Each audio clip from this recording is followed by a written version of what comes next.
àrànkáyé lòórùn ràn.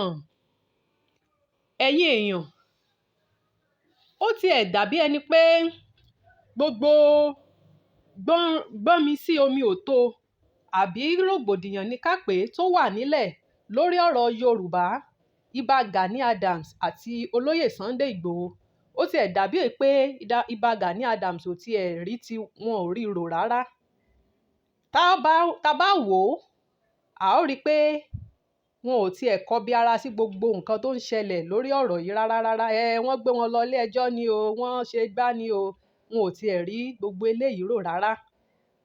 Òun la fi rí fọ́nrán kan tó jẹ́ pé ibi tí Ìbà Gani Adams ti múra gẹ́gẹ́gẹ́ tí wọ́n ró dẹ́dẹ́ tí wọ́n kàn dúdú níbi tí àwọn OPC tí wọ́n ti ń ṣe ayẹyẹ 30 ọdún. Ó ga o. Ẹ wò ó, ẹ ṣáà jẹ́ káwa ó fi fọ́nrán hàn yín kẹ́yìn náà ó fojú ara yín wò ó. Bó tilẹ̀ jẹ́ pé Ìbà Gani Adams wọ́n sọ̀rọ̀ nípa àṣà àti ìṣe ilẹ̀ Yorùbá. Ẹ jẹ́ ká jọ wo fọ́nrán náà. A tún padà, a ó tún jọ jíròrò lórí bó ṣe ń lọ. Ẹ fìdílé nǹkan tàbí kẹ́ wá nǹkan fìdílé. Àṣà àti ìṣẹ̀dálẹ̀. Ṣé wá wò ó religion bá sọ yìí? Ó wá dúró ní ọ̀nà kan.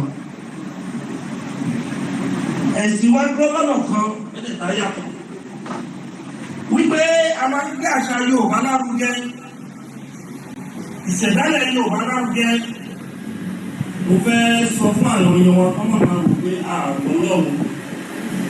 Gbogbo wa tó wá di member of Yoruba People's Congress. OPC 1994 ládàálẹ̀. Ó máa pé 30 years lẹ́yìn. Ọlọ́run ó dùgbọ́ tàbí lágbàá. Ẹ jọ̀ọ́, ẹ bá wa like, ẹ bá wa share ẹ̀ kí gbogbo ènìyàn lè máa rí wò. Kẹ́yìn náà bá wa tẹ notification button yín. Ẹ ṣé tẹ̀ ń wò wá o.